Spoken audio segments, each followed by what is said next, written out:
Shalom, everybody, my Hebrews and my Shebrews. This is Oilfield Disciple. I'm finally headed home for the night. I figured I'd lay down a little bit what I've been thinking about all day. So, let me get this camera flipped around, get the light turned off of me, and I will see if this message can bless you, encourage you, and of course frustrate you. You're cruising with Jesus and Oilfield Disciple. All right. What do you got? Oilfield Disciple, Pastor Matt. Okay. Thinking about a lot of the posts that I've seen on Facebook today. I mean, just scrolling. Everything's about 9/11, 9/11. And I talked about it a little bit on my last video about, we forgot exactly the next day. What I do know is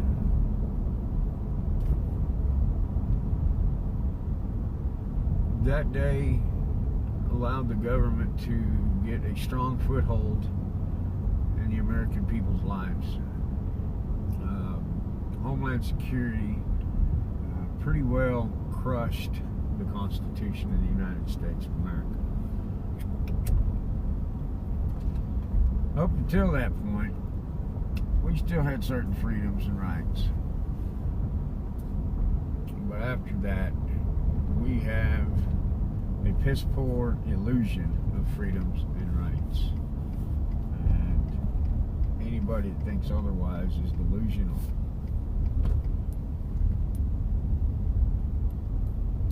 As I've thought about this throughout the day, how would I equate this message to stay in the biblical track, to stay under God's glory? How would He get the glory for this if I made a message on this? And what I've come up with, prior to 2013, I've said it before in other videos, I was a diehard constitutionalist and 3%er that knew the government was wicked and vile. And I stood firmly on what I see a lot on Facebook is God-given rights. And prior to that, I would fight for that. I was willing to take up arms. I was willing to do whatever was necessary to defend that. And don't get me wrong, I'm still a patriot at heart, but God comes first.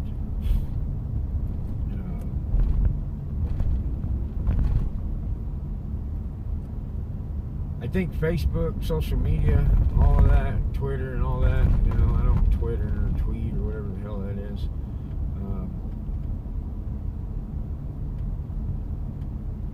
It keeps people distracted from what reality is. It keeps people distracted from what's really going on. What is the government doing behind the scenes right now? Because they know that the American people are just going to be consumed with the thought of 9/11. Constantly, all day today, I see post after post after post. We won't forget. We won't forget. Well, what are you doing about that? Other than sitting in your home, typing on a keyboard and bitching about it. This is what I've done about it. And this is post 2013, of course, when I came and finally give my life to Christ. I'm completely submitted to God. I pay attention to what's going on in the government, but that's secondary to my work for the kingdom. It started in my own backyard, in my own home, and now it's spreading beyond that. And due to social media, it gives me a platform to do so. I think if we would put more trust, more faith in our Father in heaven, and less trust in being a patriot or a 3%er or whatever you want to call yourself, we can do a whole lot more damage to the wickedness of this world. Now, by reading scripture, I know it's only going to get worse. I get that. But we can have small groups that are doing powerful work for the kingdom. But it takes dedication. It takes sacrifice. A lot of sacrifice goes into simply following God. But to think about all the distractions we have out here. You know, most of them are spread like wildfire because of Facebook and Twitter and whatever other platform there is for social media. YouTube. I mean, just finding the truth today is, it takes a lot of digging. You know, you hear a story about something someone did in the government or something someone did in society. You got to go do a little research to find out if that's true or just somebody running their head. You know, and 90% of the time, or even I'd say 95% of the time, it's just somebody running their head. You know, there's no truth at all to it. But yet we'll take those stories and we'll run like hell with it. You know, thinking about Proverbs 11 today, that was just a simple contrast, a full chapter contrasting evil and good, evil and good. This type of evil against this type of good, you know, against this operation to be good. We're so damn wicked in this culture that even those who, by our standards, our earthly standards of good, are wicked. You feel me? You know, if you spread lies, if you spread untruths, that's wickedness. That's backbiting. You know, and we'll do it. The conservative side has went so far to the right. It's like the other day, read a Facebook post, and to the fact of, well, you can't whoop your kids no more. That's why our kids are running amok. Well, bullshit. You can whip your kids. Go down to the sheriff's department and ask them if you can take a paddle and bust your kid's ass. They still do it in school. Why can't the parent do it? Well, the parent can do it. The thing is we've convinced ourselves that we can't, because we want to. It's kind of like embellishing a story, you know. I got to make it better so it sounds better.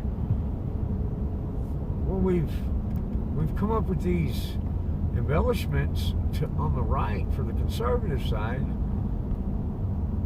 that has went so far to the right that it's not true anymore. It's actually doing damage. It's doing damage within our own groups. Because someone will hear, a young family, a young father and a young mother will hear constantly that you can't whoop your kids, you go to jail. I'm not talking about taking something and beating the living hell out of a child. I'm talking about taking a belt or a paddle and busting his ass. There's nothing wrong with that. But yet we've went so far to the right that we tell those stories that these young families, they believe that. And see, we don't ever go and do any research on our own anymore. Like vaccines. I don't allow my children to get vaccines. I think they're wicked. Now there's some vaccines that are good, and you got to go do your research on those. You got to go research what's good, what's bad. I'm not totally anti-vaccines, but I am anti-multiple vaccines, flu shots. You get me? I've done my research on what I believe is is appropriate for my family. Now, I don't run through Facebook, I don't run through the world hollering, don't vax your kids. If you want to vaccinate them, that, by all means, go for it. That's your choice as a parent. I think you haven't done your research, and I think you're foolish if you do. And if you ask me my opinion, you're going to get it. You're going to get what I've understood to be good and bad when it comes to vaccines. I whip my children whenever they are misbehaving. I haven't had to do it in a long time because I started early, and my children know the difference between right and wrong, and they know what they can get away with and what they can't. There has to be consequences. They know there is stout consequences for their actions when they are disobedient. Well, how is that different with our Father in heaven? There's consequences. There may be forgiveness, but there's still consequences. And we don't teach that. We don't teach it from the pulpit. We don't teach it from our schools. We don't teach it in any platform. Nobody wants to speak the truth. Let's just embellish everything to the point where it's blown out of proportion. And this younger generation that's coming up is either going to believe your side or they're going to believe the left side. Now, I don't even want to get into that right now. But think about that. Really, truly. What do we do when we're trying to get the truth out and we begin to embellish stories? We begin to tell tall tales to make it sound better because we're afraid that the truth alone is not enough to captivate someone's heart. The thing we don't realize is the truth is exactly what it takes to captivate one's heart. Just like a little kid, you can't blow smoke up a little kid's ass over and over again until he's like, you know what, you're full of it. Tell a little kid you're going to take him fishing every weekend, but never take him fishing. Eventually, he's going to reject everything you say because you lied to him about that. You lied to him about other things. The truth alone is enough to stand on. It's like when I preach strictly out of the Bible. I read, and I catch a lot of flack from it, but I don't really care. I read the Bible, and I give commentary as needed. I allow the Bible and the words of the Bible to stand on their own. I don't need smoke and mirrors. I don't need fancy circus acts. The Bible will stand on its own. If that's not enough for you, then that's on you. We'll find a church that has the WWE wrestlers coming and tearing stuff up on the stage. Go for it. That, to me, ain't going to do no good for you. You're going to walk out there and you're going to go right back into the world and you're going to do exactly what you've been doing. The only difference is now you believe another lie. Now you have another way that will cause you to reject the Father. That's why I'm against false doctrines. Whether there's a part truth to them or not. The Santa Claus story, and Easter Bunny story, and all that, setting people up for failure. Pre-tribulation rapture, setting people up for failure. What's going to happen when the Antichrist comes and you believe you're going to be raptured first? Well, you're going to fall prey to the Antichrist. That's what's going to happen. I teach 6 days literal creation. Why? Does it matter, man? Why does it matter if you believe 6 days or 6,000 years? Well, it matters because if we can't have a concrete truth on the beginning of the Bible, how are we going to have a concrete truth on a virgin birth? A dead Messiah that rises from the grave and ascends to the Father in 3 days. How are we going to believe that? If we can't believe God created the earth in 6 literal days. See, all these little things add up, become dangerous. Till we have like what we have today in this culture. Everything's blurred. All truths are blurred. Men can be women, women can be men, kids can be what heathens, whatever. Women dressing like hookers and Jezebels and thinking it's all right. Where's the truth? Where's the standard of morality? All we have is borrowed half-truths and borrowed immoralities running rampant. Believing that 6 terrorists hopped on planes, took them over and rammed them into an aluminum plane, rammed it through a concrete steel structure. Now, physics just don't line up on that.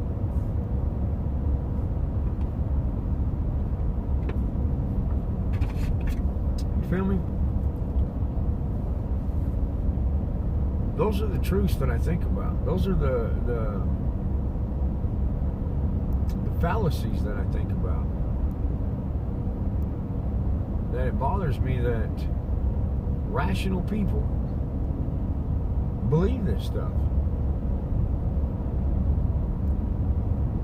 You know, it just blows my mind.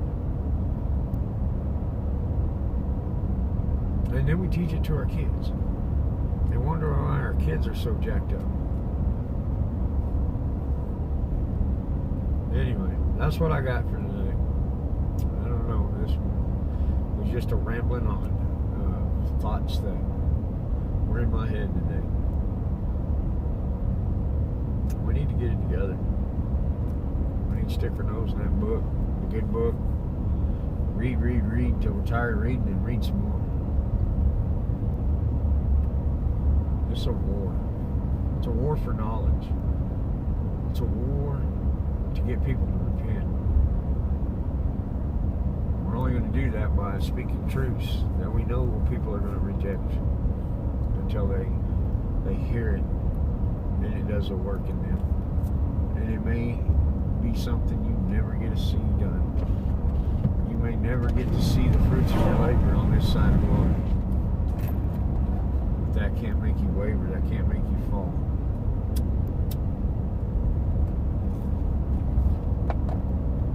Y'all, I hope this message blessed you, encouraged you, and even frustrated you.